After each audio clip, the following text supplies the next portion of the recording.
So first thing వీళ్ళకి international fundings ఉన్నాయి, వీళ్ళ బ్యాక్గ్రౌండ్లో టెర్రరిస్ట్ ఉన్నారు, అవి ఇవి అనేసి ఏవైతే క్లెయిమ్స్ చేస్తున్నారో వాటికి ఫస్ట్ ఆఫ్ ఆల్ ప్రూఫ్స్ ఉన్నాయా? లేవు. అండ్ మెయిన్ థింగ్ ఇస్ మనం డెమోక్రటిక్ కంట్రీలో బతుకుతున్నాం, డెమోక్రటిక్ గవర్నెన్స్ కంట్రీలో బతుకుతున్నాం.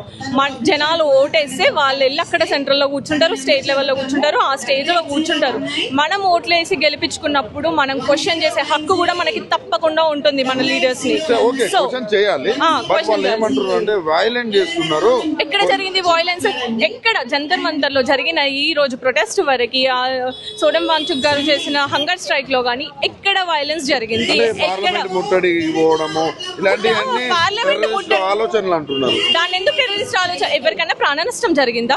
ఎవరికైనా ప్రాణ నష్టం జరిగిందా? ఎక్కడైనా గవర్నమెంట్ ప్రాపర్టీ డ్యామేజ్ అయిందా? ఎక్కడైనా గవర్నమెంట్ పీపుల్ కి నష్టం జరిగిందా?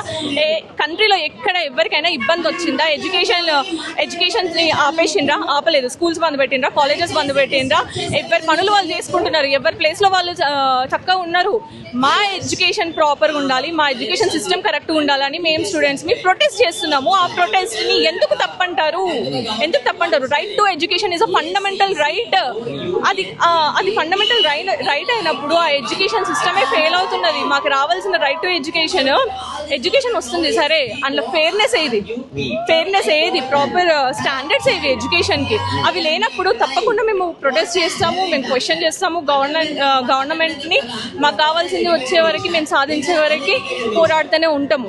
ఎట్లా చూస్తారు ఈ లాఠీ చార్జ్ ని? రక్తం వచ్చేలా? అది కంప్లీట్ బ్రూటాలిటీ. అది కంప్లీట్ వాళ్ళు చేసేది కంప్లీట్ బ్రూటాలిటీ. అండ్ వాళ్ళు అఫీషియల్ పోలీస్ అఫీషియల్స్ అని చెప్పడానికి కూడా అక్కడ లేదు. ఎందుకంటే ఎవరైనా కానీ ఎట్టి పరిస్థితులలో లా ప్రకారంగా వాళ్ళపైన నేమ్ బ్యాడ్జెస్ ఉండాలి, వాళ్ళ డెసిగ్నేషన్ బ్యాడ్జెస్ ఉండాలి. మన వీడియోల ప్రకారం లైవ్ లో చూసిన వాటిని ప్రకారం చూసుకుంటే ఒక్కరి పైన కూడా వాళ్ళ నేమ్ బ్యాడ్జెస్ లేవు, డెసిగ్నేషన్ బ్యాడ్జెస్ లేవు. వాళ్ళు ఎవరో గుండాలు ఈ పోలీస్ యూనిఫామ్ లో వచ్చి ఇష్టం వచ్చినట్టు కొడుతున్నారు, ఆడపిల్లల పైన ఇన్అప్రోప్రియేట్ గా బిహేవ్ చేస్తున్నారు, ఇష్టం వచ్చిన దగ్గర ముడుతున్నారు ఆడపిల్లల్ని. దొరికిందే ఛాన్స్ అయిన సిచ్యువేషన్స్ ని అడ్వాంటేజ్ తీసుకొని ఇది పోలీస్ డిపార్ట్మెంట్ అని క్లెయిమ్ చేసే వాళ్ళే అట్లా బిహేవ్ చేస్తే సెక్యూరిటీ కోసం ఉమెన్ ఎక్కడికి పోవాలి? మనుషులు ఎక్కడికి పోవాలి?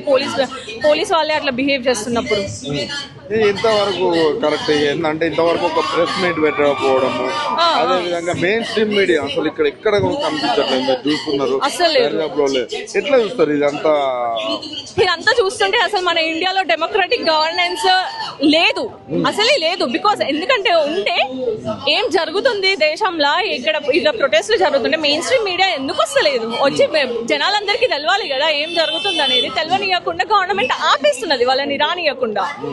అది అప్పుడు డెమోక్రసీ ఎట్లా అవుతుంది? ఎవరికి తెలవకుండా ఇన్ఫర్మేషన్ స్ప్రెడ్ అవ్వకుండా ఆపేస్తున్నప్పుడు డెమోక్రసీ కిందకి ఎట్లా వస్తుంది? నిజాలు ఏంది అన్నది ప్రతి ఒక్క జనాలకి తెలవాలి, ప్రతి ఒక్క మనిషికి తెలవాలి. తెలిసిన తర్వాత ఎవరిని చూస్ చేసుకోవాలి మా లీడర్గా, ఎవరిని ఎలెక్ట్ చేసుకోవాలి అనేసి ఛాన్స్ వాళ్ళకి ఇవ్వాలి. ఇచ్చినప్పుడే కదా యాక్చువల్ డెమోక్రసీ అనేది వచ్చేది. ఇప్పుడు ఈ జరిగేటి అంతా జనాలకు పోయింది అనుకో మెయిన్ స్ట్రీమ్ మీడియా నుండి.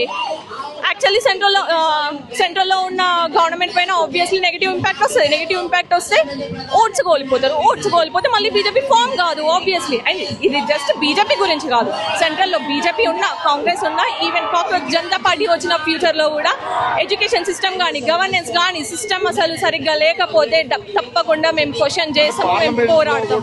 దీనిపైన చర్చించేటప్పుడు ప్రతిపక్షాలు డిమాండ్ చేసినప్పుడు ఎవరైతే దీనికి సంబంధించిన ధర్మేంద్ర ప్రధాన్ స్మైల్ చేయడం, నవ్వడం, అవన్నీ చేయడం ఎట్లా చూస్తారు? That is irresponsible negligence. ఆయనకి మనుషులు నీట్ ఆస్పిరెంట్స్ ఎవరైతే చనిపోయారో వాళ్ళ బతుకులు అంటే లెక్కలేదు ఆయనకి, అందుకే నవ్వొదిలేస్తున్నాడు. ఆయన వచ్చి 2 సంవత్సరాలు ఇంటర్మీడియట్ చదివి బైపీసీ ఎంపీసీ చదివి నారాయణ చైతన్యాలో పొద్దున్న నుండి రాత్రి వరకు కూర్చోబెడతారు కదా, అట్లా పొద్దున్న నుండి రాత్రి వరకు 2 సంవత్సరాలు చదివి ఇంకొక సంవత్సరం నీట్ కోచింగ్ తీసుకొని పేపర్ రాయమనండి, నీట్ ఎగ్జామ్ రాయమనండి. అంత ధైర్యం ఉంటే రాసిన తర్వాత ఇంకొకరికి పేపర్ లీక్ చేసేస్తాం మేము. అప్పుడు ఆయన ఫెయిల్ కమ్మనండి. ఫెయిల్ అయినప్పుడు అప్పుడు ఆయనకు తెలుస్తుంది ఆ బాధ ఏందన్నది.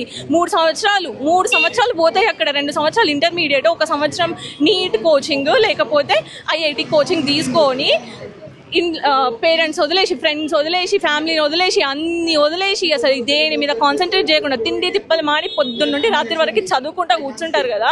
అది చదివే వాళ్ళకి మాత్రమే తెలుస్తుంది కష్టం. పోయి నువ్వు ఆడ ఏసీలో కూర్చుండి నీకు అన్ని పైసలు వస్తున్నాయి, ఫండింగ్స్ వస్తున్నాయి, మోసం వచ్చేసింది. చదువు రాదని మేము అనట్లేదు, చదువు రాదనేసి అనట్లేదు.